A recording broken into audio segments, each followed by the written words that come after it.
I am Joshua K. Sabra, Esquire, and he is Dr. Miles Salisbury.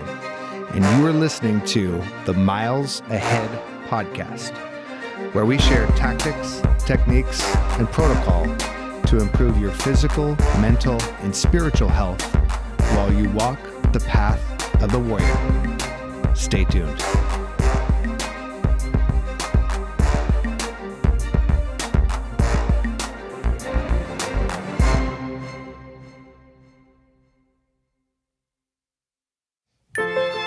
In this episode, we discuss Dr. Miles' personal breakthrough and what led to his ability to be receptive to change. We also discuss the sandwich generation, forks in the road, and one of us gets voted off the island. Stay tuned. And that was the first time I had crabs. Oh, I thought it was chlamydia before. This is a different time. I cleared that up. Oh, cleared that nice up. Job. And you worked even in the Navy. Look at that. Or the Coast Guard. It is our post Super Bowl hangover.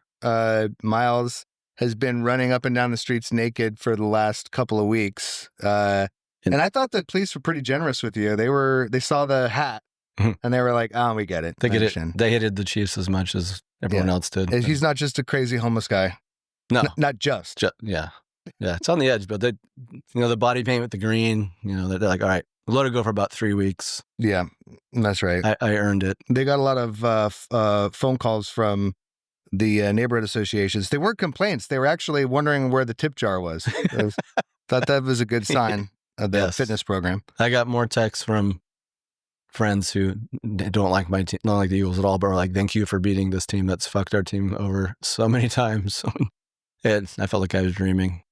So when I did the Victory Monday episode, spur of the moment, it's like I have the right to piss people off and wear Eagles shit for like 9 months. Yeah. Till preseason. This happened in 2018 when they won. It was awesome. So here we go. Anyways, chlamydia to Eagles. We're already all over the shop. This is a Philly episode. It really is. Yeah, instead of greasing the poles, they just took them down this time. Like you can't stop them, man. Yeah, they took some police horses, man. That was amazing. That is so. Somebody mounted up a police multiple. Oh yeah, man, they're just riding them down the street. And people in Philly, like, they don't know how to ride horses in the city. They're riding them down the street. And I guess those horses. Well, police horses are pretty trained to not crush people. That's true. They're probably pretty smart. Yeah, it was a funny caption. It was like 4 or 5 in a row, and I'm sure those officers probably got knocked down a rank, maybe. But yeah, it was mostly, the city was mostly not destroyed this time. And that's the cool thing about Philly sports. If you win or lose, you can't really tell what happened.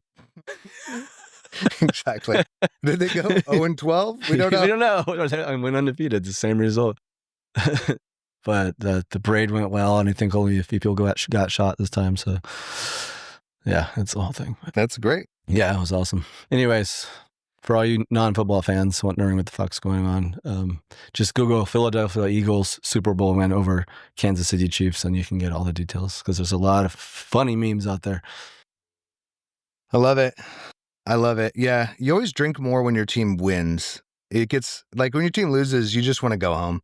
Like if you go see the Blazers and they win, you go out for a beer afterwards. If they lose, you're like, no, it's not even worth it. Oh, those people that leave at like halftime or whatever? Or no, just I think there's more morale is higher in I think we talked about this before too. Like testosterone goes up when your team is winning and drops when you lose. I don't know, for men and women, I would imagine, but probably more so men. That's a riff. I don't know. I have to ask Dr. Huberman. He would know. Well, so speaking of riffing, are you listening to anything cool? Yeah, I'm getting to Gretta Von Fleet again, the Led Zeppelin from Michigan. What song I was listening to when we were here? Meeting the Master off their new album. Really good. Yeah. It's like Led Zeppelin, like they're like 2.0. It's crazy how much they sound like them. And some songs are not carbon copies, but like, dude, his voice and like the sound is just so Led Zeppelin-like. It's pretty amazing. A lot of the parody bands or the homage bands are in some ways better and more fun. I mean, not better, but more fun because like Steel Dragon, the hair metal like spoof band, they don't have to pretend to be writing like insightful music. They just write the subtext of like what what Guns N' Roses is actually about, inside of it. So they can just have more fun, and they don't need to pretend to be like moody and deep and emotionally powerful. They just are like, this is about blonde hair and motorcycles. 2.0. Yeah, it's kind of like Apple springing from Mac or from Microsoft or whatever. Like, let's make this better. That's right. So you're enjoying that, and it's called what? The Eagles win? Wait, what? No, Gretta Von Fleet. Gretta Von Fleet. They're amazing. Yeah, they're from Michigan. Crazy how much they sound like Zeppelin. We're from England, so go figure. I love it. Yep. My album right now is DMX's first album. It's Dark and Hell is Hot, and it's very 90s, right? I think he came out in 97, 98, and I don't know why I was going down memory lane, but I pulled up some DMX, and then I was like, oh yeah, I remember I listened to this whole album all the way through, and I listened to it again, which it has like techno laser like intros to a lot of songs. Yeah, it's really because he's ahead of his time. Well, no, I mean, or behind, right? Because it's like 80s elements of the 80s like synth with hip hop with rap. Yeah, that's ahead of his time. It's come back around. I don't know the thing, but at the time, I thought it was powerful because he would have these spoken word interludes in the middle of his stuff, and he has he's insane, and I don't mean this in a disparaging way. He died of complications around his drug addiction, but he had well-earned mental illness from growing up in an orphanage and literally being homeless, living on the streets. So when I heard his music and his lyrics, they sounded like desperate and angry and full of rage. And as a teenager, I mean, if you don't feel like that, then I don't know. Find a different podcast. Yeah, what happened to you? Yeah. What island do you live on? Because I want to go there. Yeah. I mean, if you were into goth music, The Cure, you didn't get there through happy vibes. No. Yeah, Cure, Radiohead. You did not. Yeah. So It's Dark and Hell is Hot, classic. Good name. There's some fun ones in there, but not his bangers all came out on, and then there was X, and that's when he got huge. Yeah. So I'll have to check out his earlier shit. I didn't even know that. I remember being in undergrad when about his height, and at parties, and I was always playing a lot of keg stands to that. not me. I mean, like my friends, but yeah, totally. No, Miles would drink his keg sitting down. Yeah, like a proper gentleman. A keg sit with my pinky up. Yes. Anyways, so we were talking before the mics turned on about the sandwich generation, and we were also talking about being full of excitement and fear at the same time, and that's living, and that's exactly like what we're supposed to be doing. I was really excited, and let's go back to the before we get to the sandwich generation, I want to talk about this coach that, and it was, you were alluding to like the dichotomy of philosophy in your mental health sphere, where there's people that are very academic and cerebral, and there's people that are very embodied and emotional. Right. And then how do you make the jazz between the two talk? Good way to say it. And there's this coach in one of my groups who says, raise your hand if you can make a better hamburger than McDonald's. And the whole room raises their hand, right? Unless you're an avid, unless President Trump's listening, it's probably not your favorite burger, right? Well, okay, so you can make a better burger. Now, raise your hand if you can create a distribution system to get that burger on every street corner in not just America, but the entire Western world. I love this analogy. Yeah, heard this before. So McDonald's is successful not because they know what they're doing on the food service delivery. It's the logistics and it's the mechanisms behind the architecture of their business that is the reason why they're unstoppable. It doesn't have anything to do with the quality of the food. I mean, hands down, in taste tests, every single year, Burger King crushes McDonald's, and Burger King makes nothing. Yeah, well, you got McDonald's in fucking Ukraine and Russia right now, and they're destroying each other, and it's still delivering food. Well, they pulled out of Russia. Oh, well, now they've got their first problem. they voluntarily pulled. They voluntarily pulled Russia. This is early on. Russia has of course they do, because Russia's like China. They have IP copies, so they have McDonald's. It's exactly the same colors. Same colors, and everything just pop up next to it. So they have a knockoff of McDonald's. The made in China version of McDonald's. Yeah. It's so good.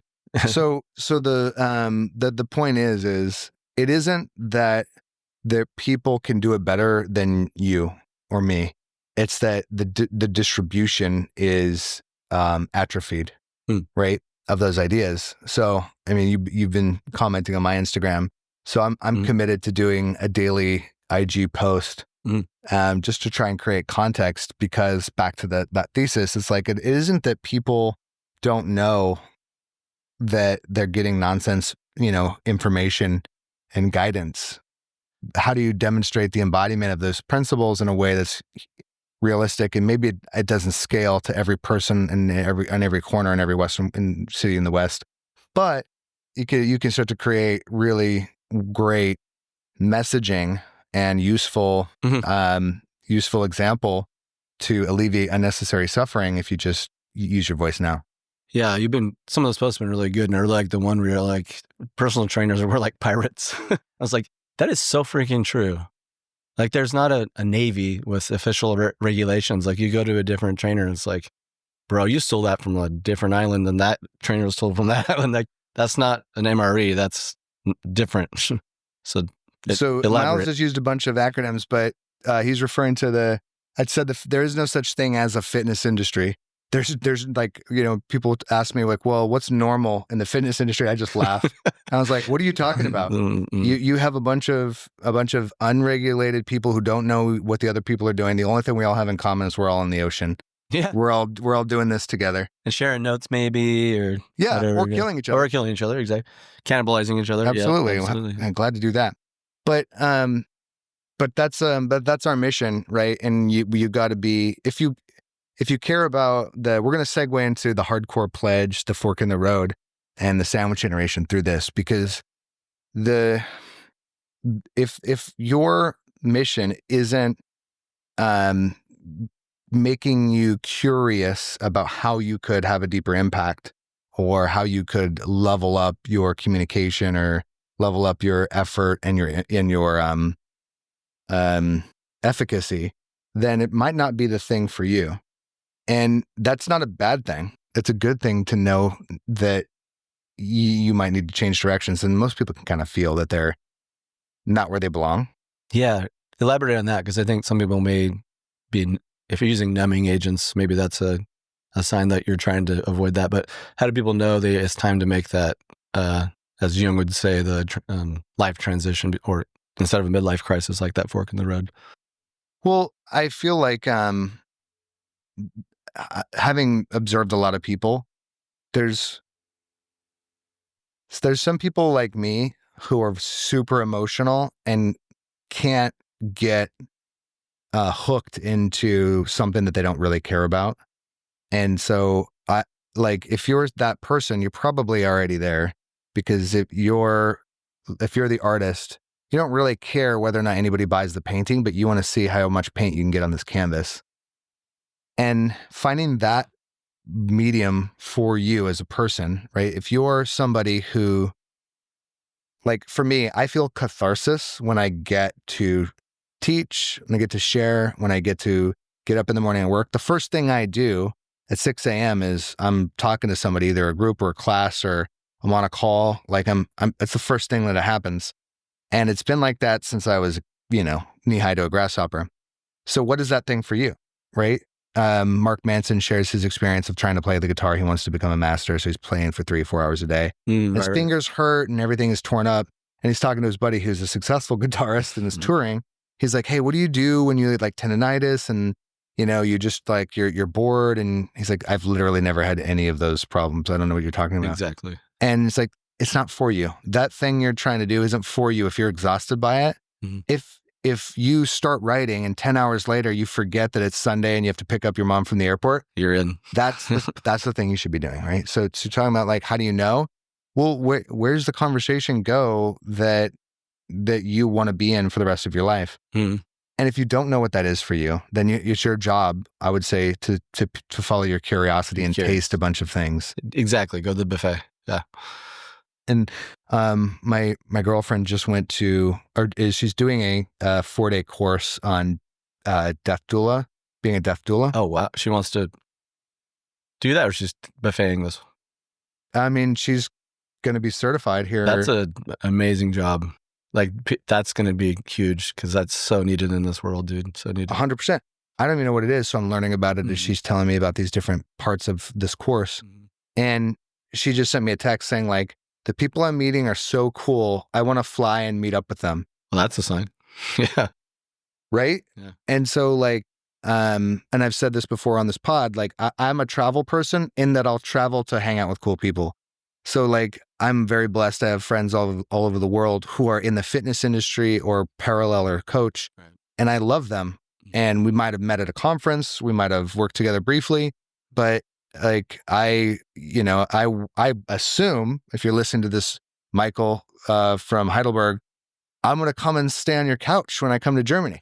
That's what's going to happen. Is this the Delta Force guy? No, this is a guy who is a German strength coach. Okay. And he's a sweet guy and very, very funny and for a German.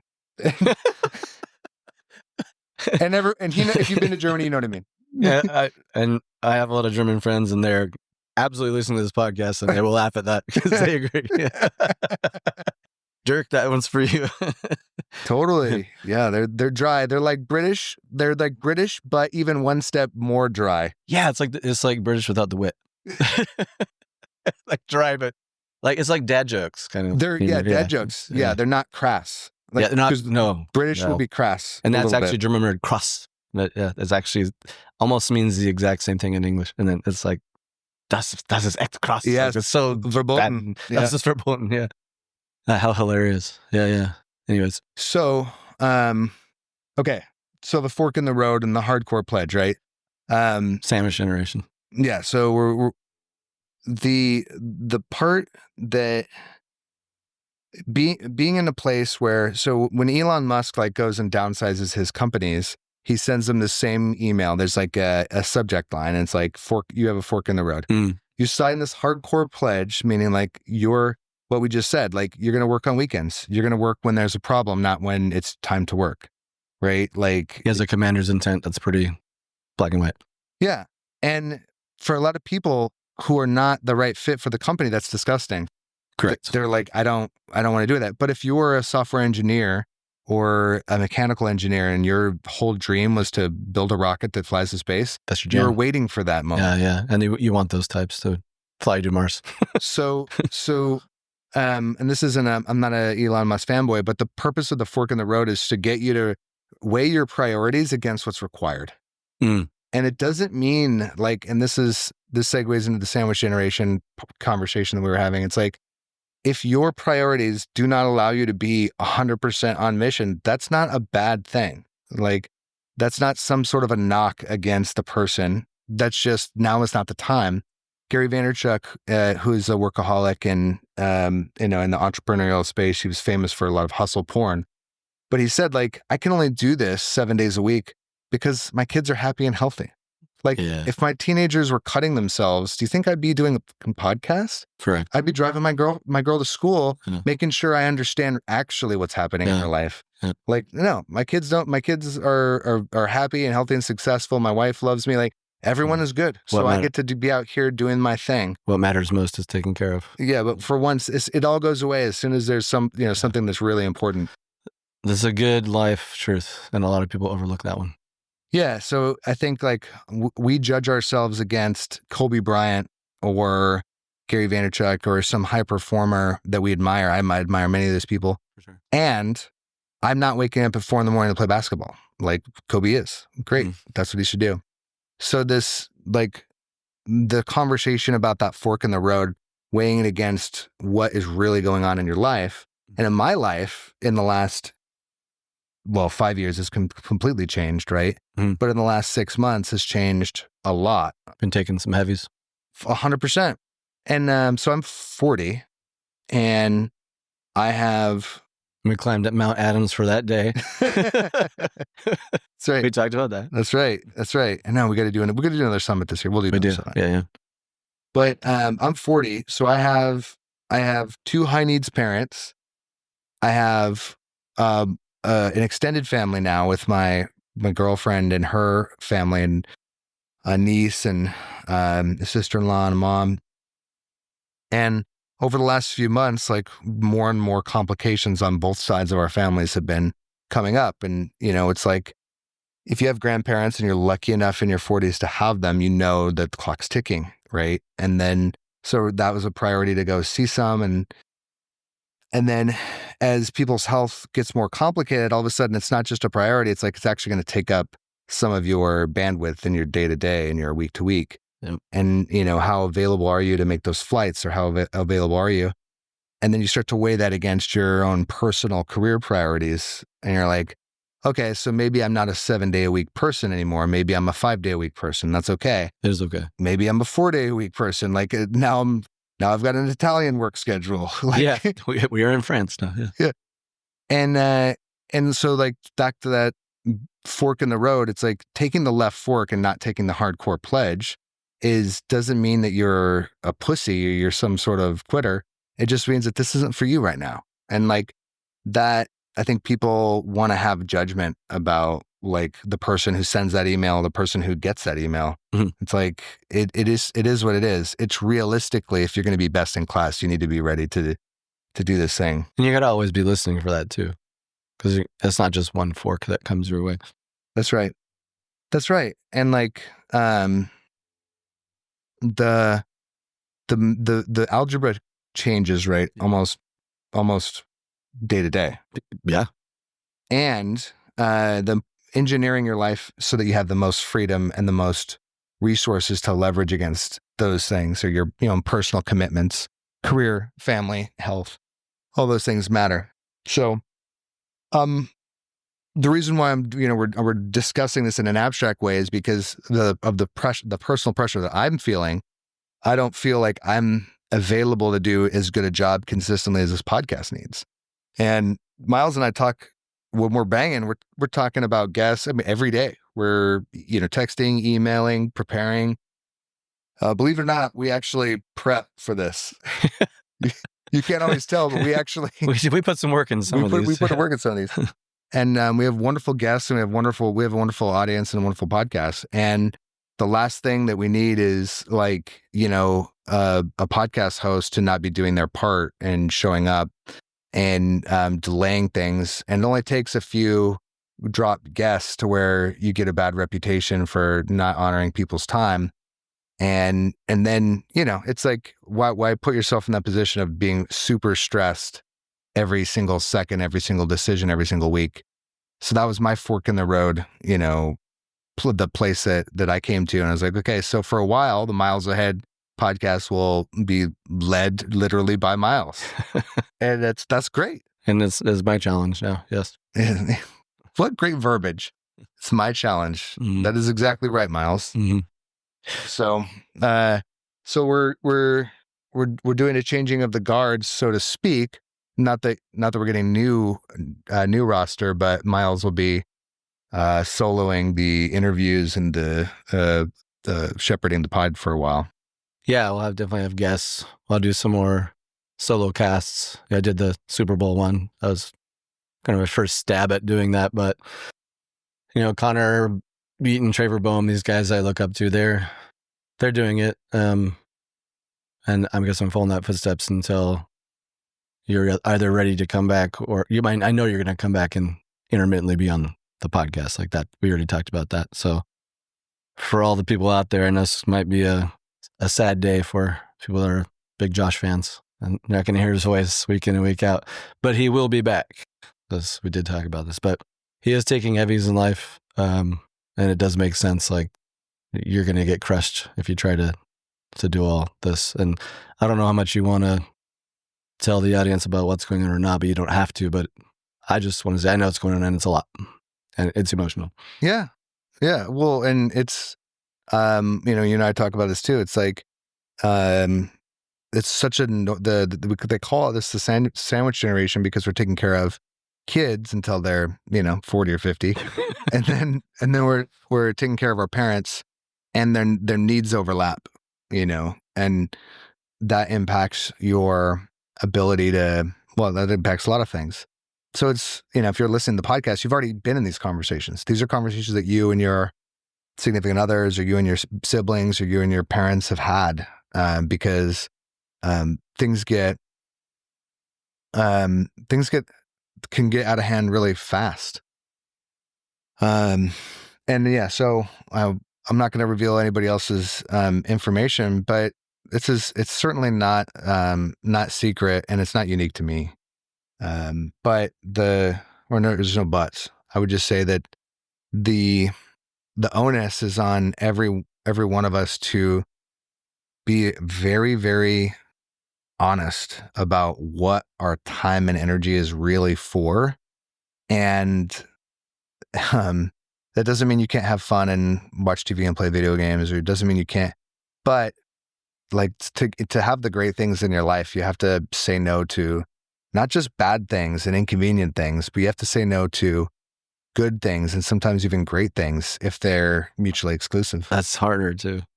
Yeah, exactly. The more, what does Ryan Holiday say? The more self-absorbed you are, or successful, but those are the same thing, is his words. He said being self-absorbed or successful is saying no to successfully better and better things, right? I like that. And the psychological versions, James Hollis, my favorite psychologist, Jungian analyst, says I don't know if it's him that said it or he's taken from someone else, but he said we should be ever defeated, or defeated by ever larger things as we grow, right? Just, there's something about being defeated, but then you grow from that, and then you expand by ever larger things. That's right. Yeah, I love that. I love that. And implicit in that statement that you shared is the idea that you're punching up, that you're in the ring, and you get to do fun things. So you're taking risks. Mm-hmm. And yeah, hopefully may your failures be spectacular and rapid fire, and never quench or dull your enthusiasm for your work. Yeah. So let me see. We started with music, McDonald's, fork in the road, sandwich generation. I'm curtailing my work schedule and consolidating. So I will be doing some sort of short form content or podcast called a Crash Course in Healing, and we'll share the links to that. But it'll be a lot less encompassing and have less breadth than the Miles Ahead podcast. Is this a solo cast for you? Or yeah, just a 10 podcast series on how to heal from physical and mental trauma. First, how not to do it, and then how to do it. Yeah, that's good. Yeah, and your Instagram posts will probably be interwoven, I'm sure. Hopefully. And you got some cool stuff as far as your personal training goes. That's expanding. So it's probably taking a lot of time too. Yeah, I'm launching a wellness program for mid-sized businesses in Portland, and our first pilot program launches a week from Monday. Dude, so that's a lot. Considering what you got going in your personal life, that's a lot. Yeah, and it's like, it's all good things. Like, it is. May you drown in the things that you love, right? That's what we hope. So I'm very fortunate that way. Mm-hmm. And as I get into deeper and deeper water, I keep saying like, okay, what does my role look like for real in this new engagement? It's like, some of these tasks and some of these deliverables have to be somebody else's. Otherwise I'm just going to fail at that. And, I'm one of those people who I have to push on the door that's pull. I have to push on it for about 3 tries before I start to do a different thing. I'm the same way too. I try to walk into a wall and then I realize there's a door next to it. I'm like, damn it. Again. Fuck.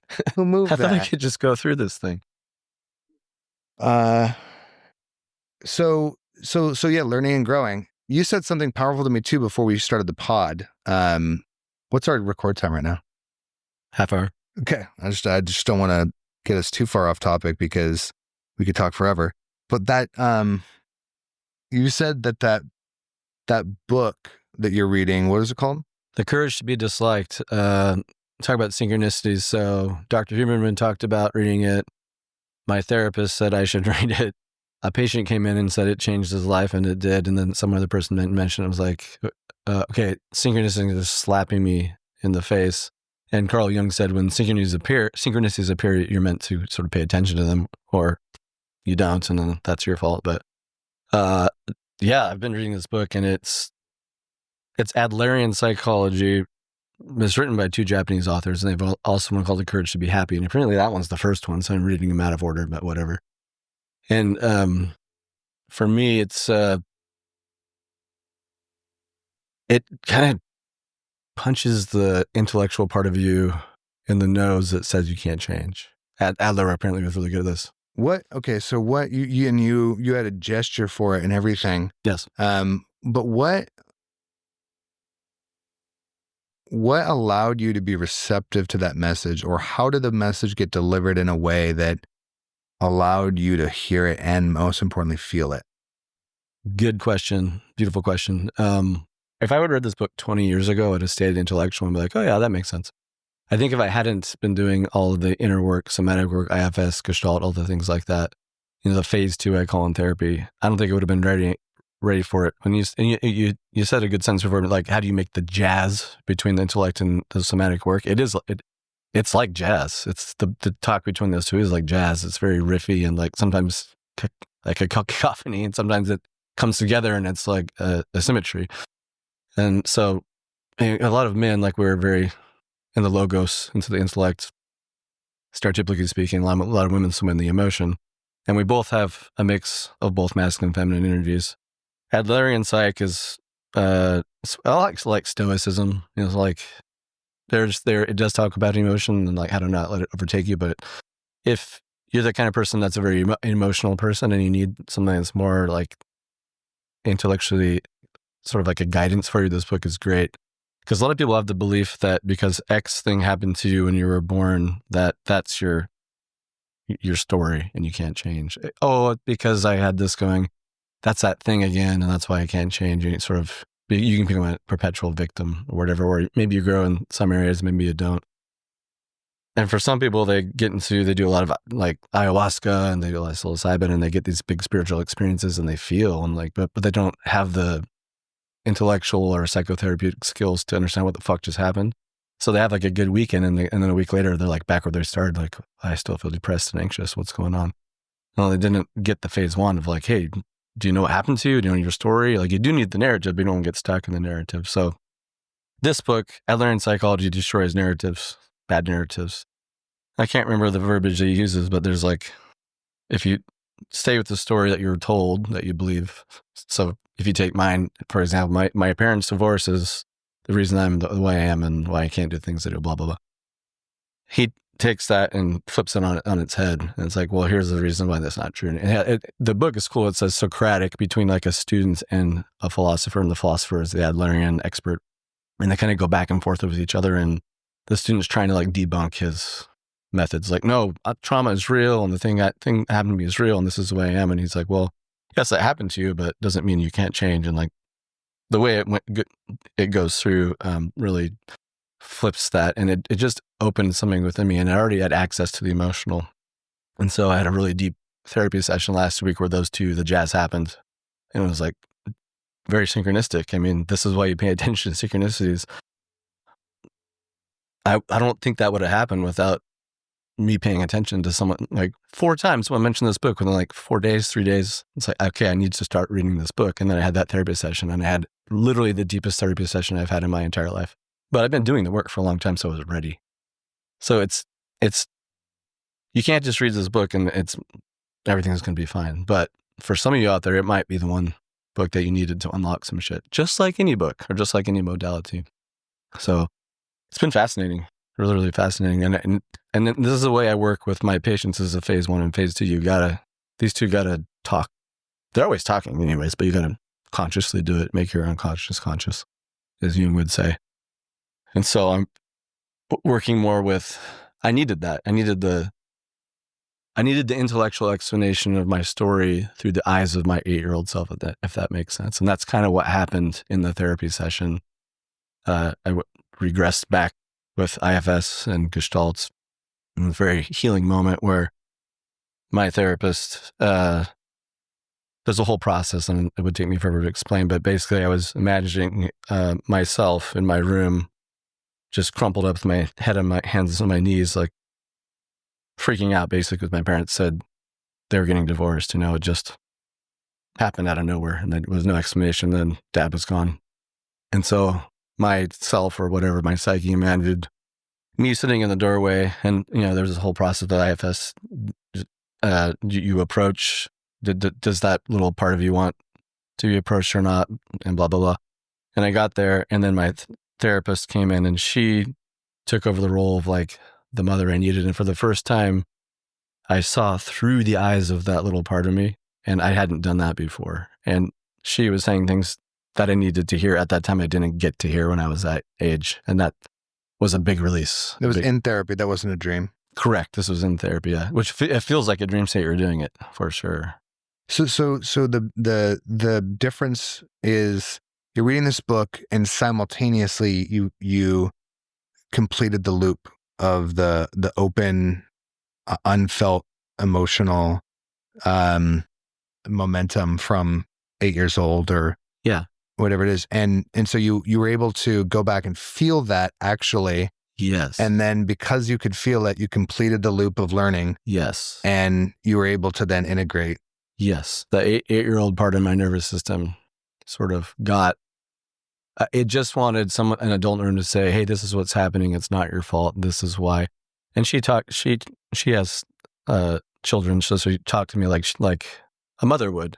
And my mom never talked to me that way. That's what I needed, and I just broke. I really deeply cried like a little kid. It was psychedelic, very psychedelic. You know why your mother never talked to you that way?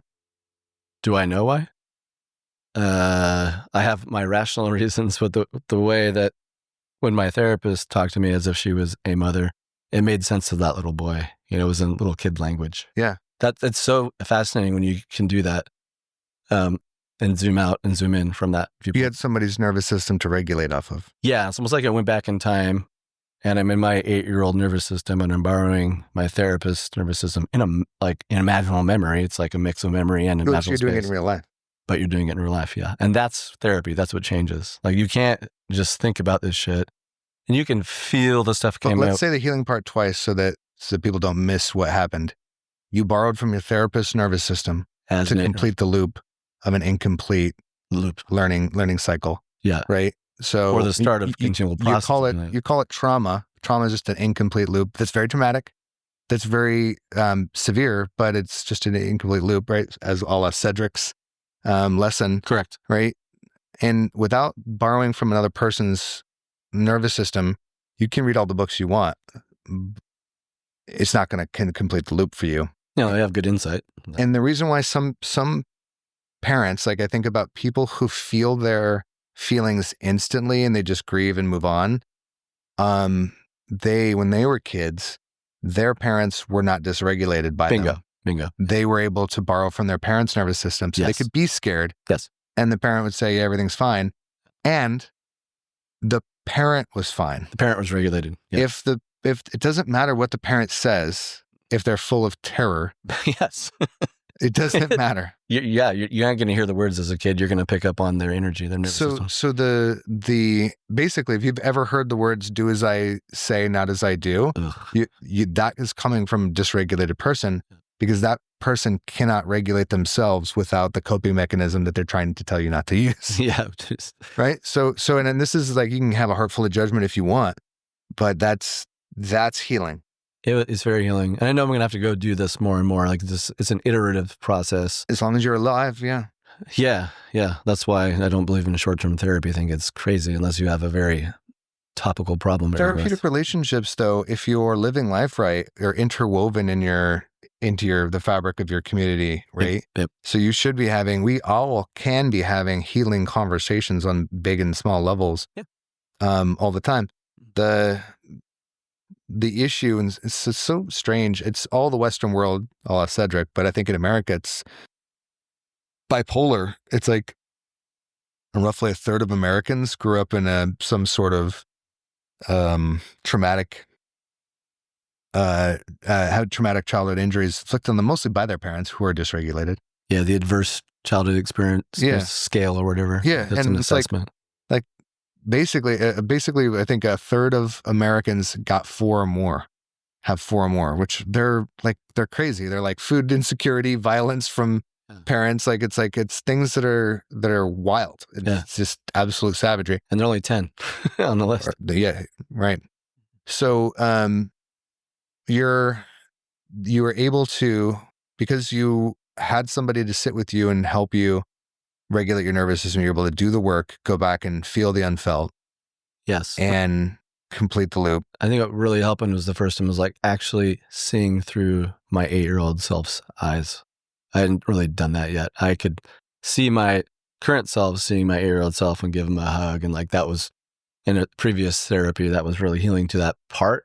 But actually just like embodying that little guy, that's really scary and hard. A lot of people don't want to go there. And in IFS, our protectors really, that's the exile, the stuff in the shadow. That's the deep pain.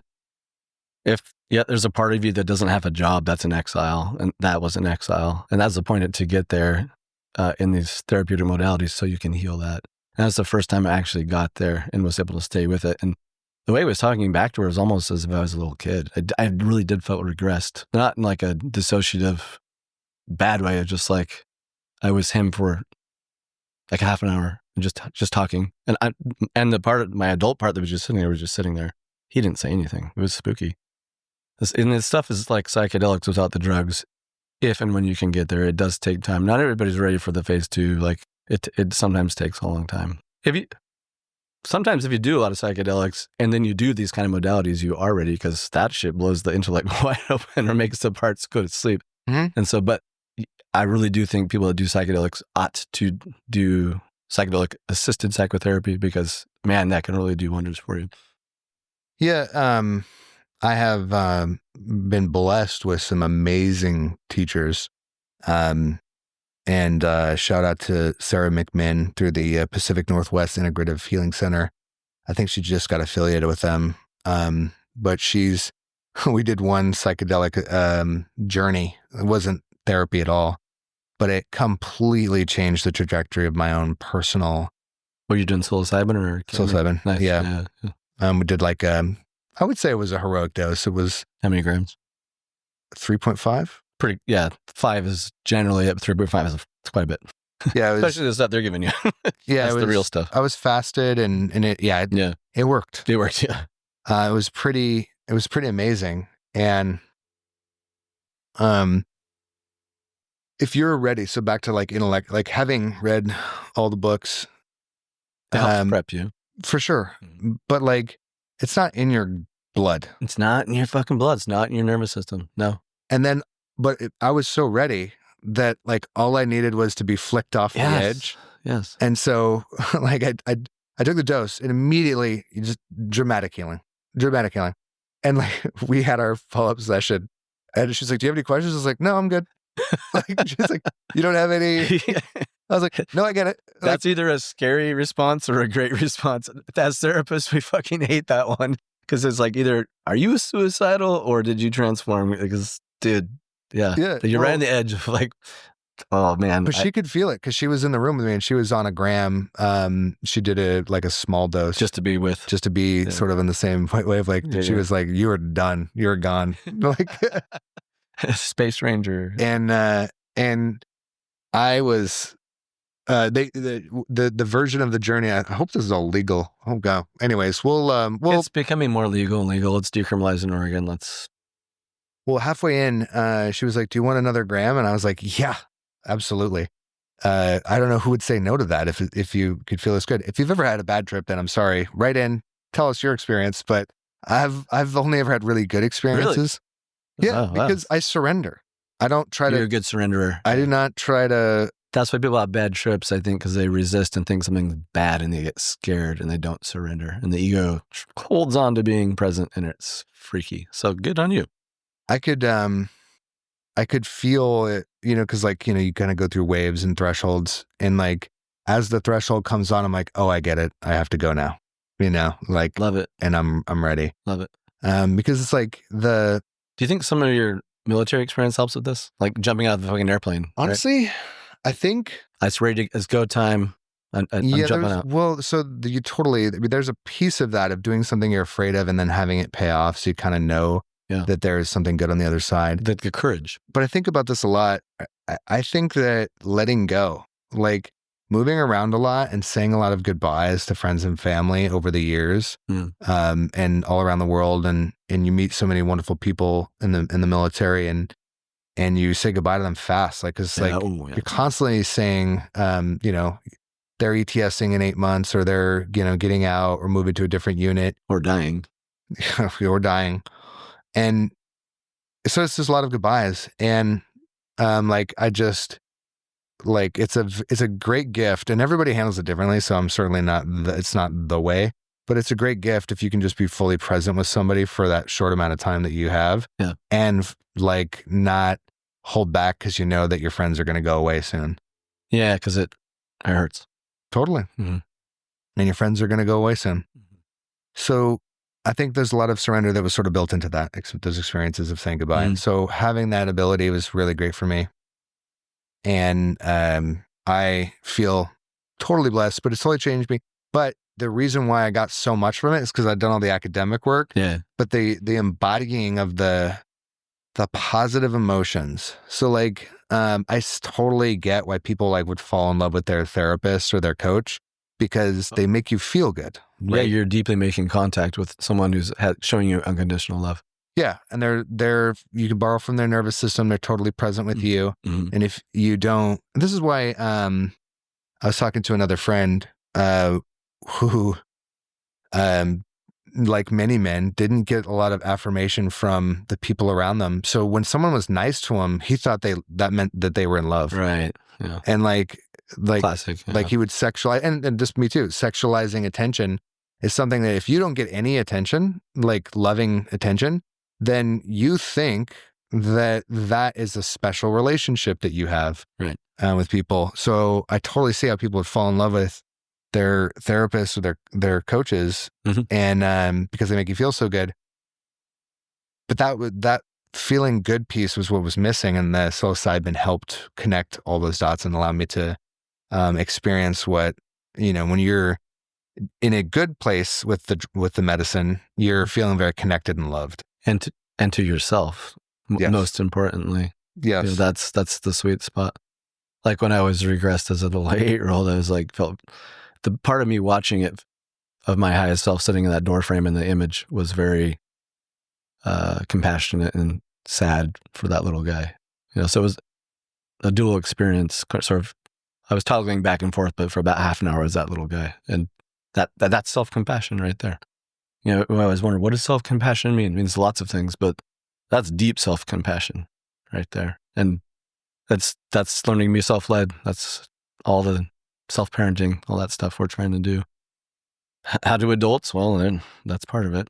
If you didn't get it, like you said, with the parents that came and got down on one knee and gave you their nervous system and explained to you what was going on and helped you calm down, it's not your fault that happened, but it's your responsibility to do that work now.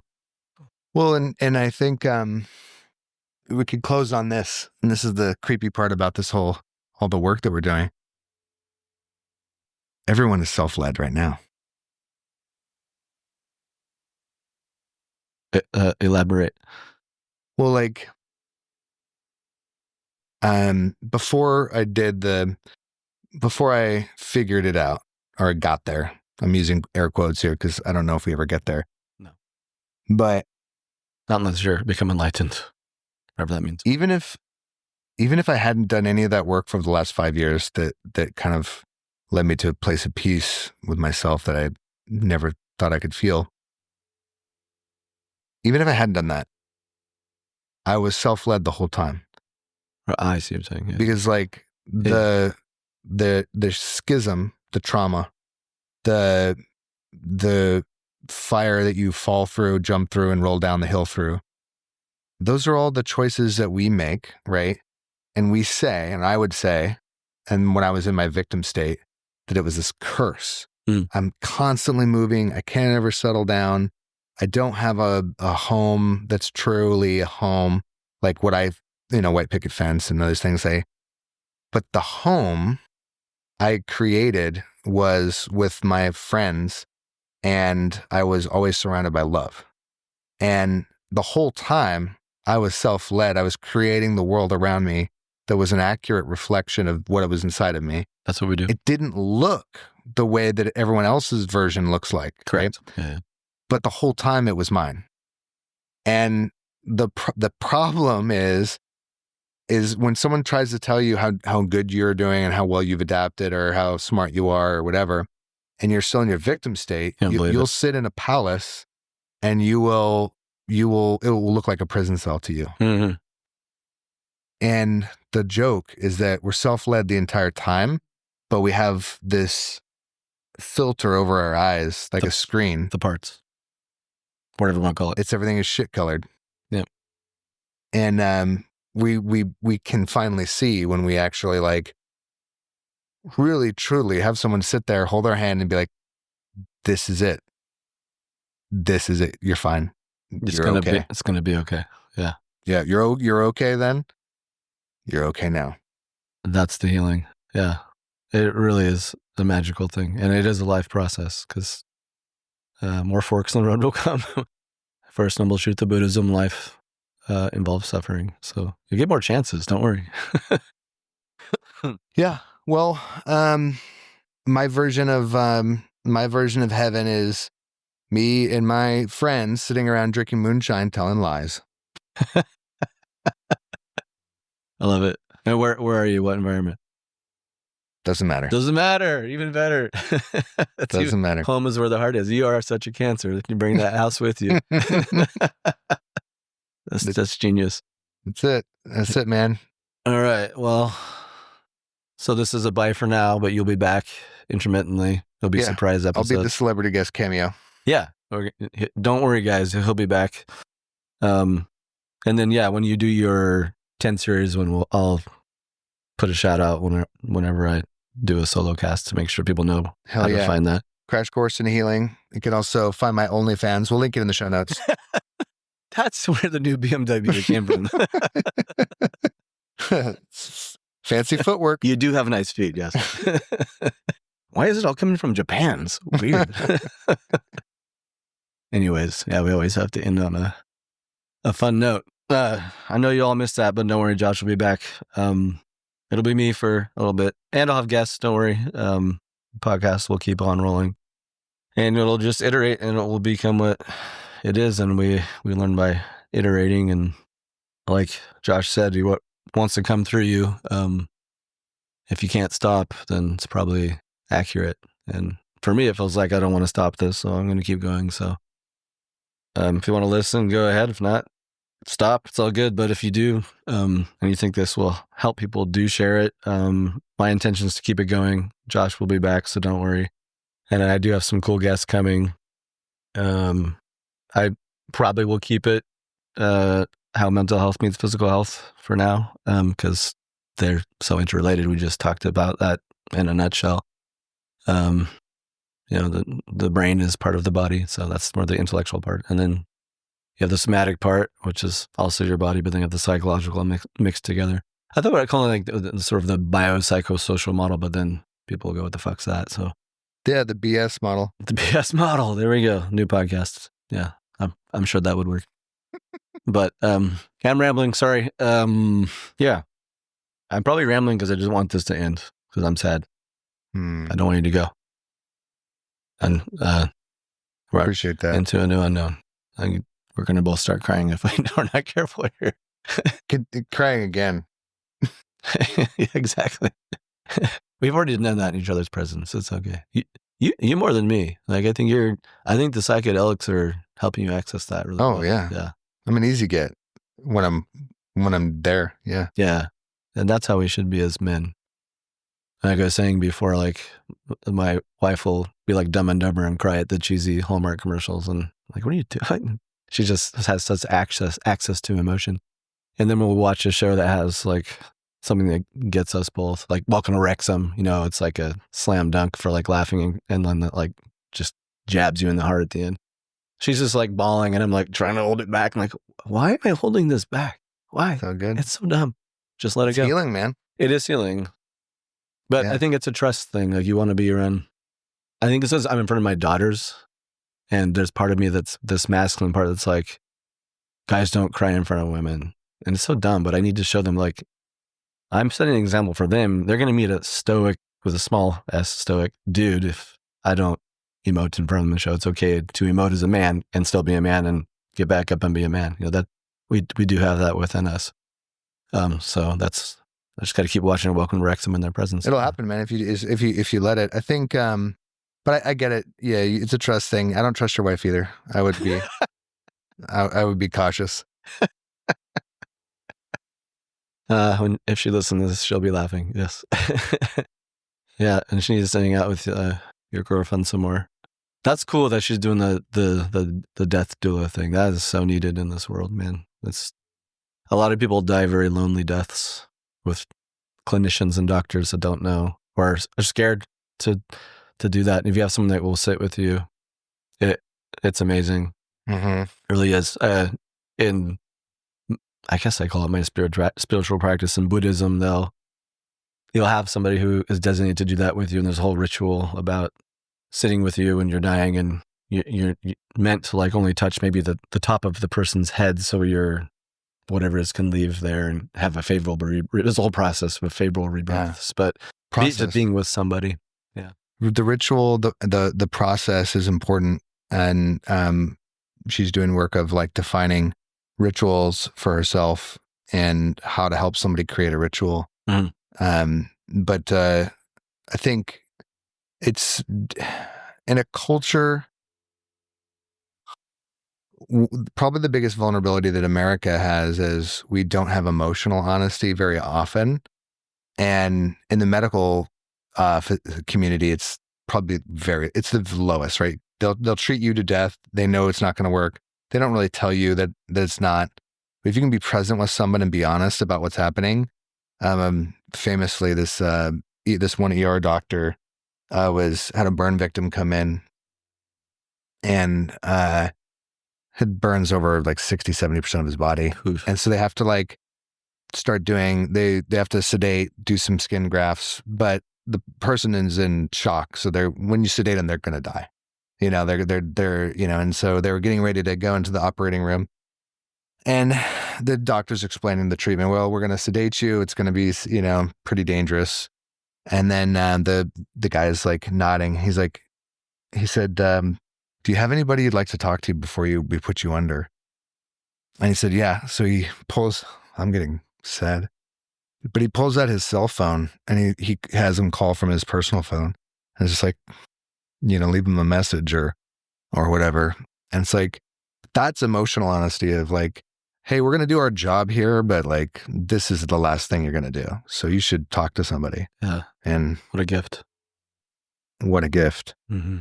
And it's difficult because I think a lot of times doctors are optimists and so are nurses, right? They're optimistic, but they're also like, they have like 25 patients. And it's like, do you have the time and the energy to be that present with everybody? Compartmentalize that. Yeah. It's tough. It's crushing. It's crushing. And our system packs them in. And they can't sit and be present with everybody like that. Hence where the death doula comes in and they can. So it's really super needed. Totally. Fully. So I think we needed one for this podcast. I know. All right. But you're coming back to life. You're being reincarnated from time to time. So it's all good. Well, it's never over. That's right. Time of death, noon, Sunday. For now. Fork in the road. All right. Until next time. Until I see you again. Yes. Until the next time, we'll see what happens. We are out. Peace.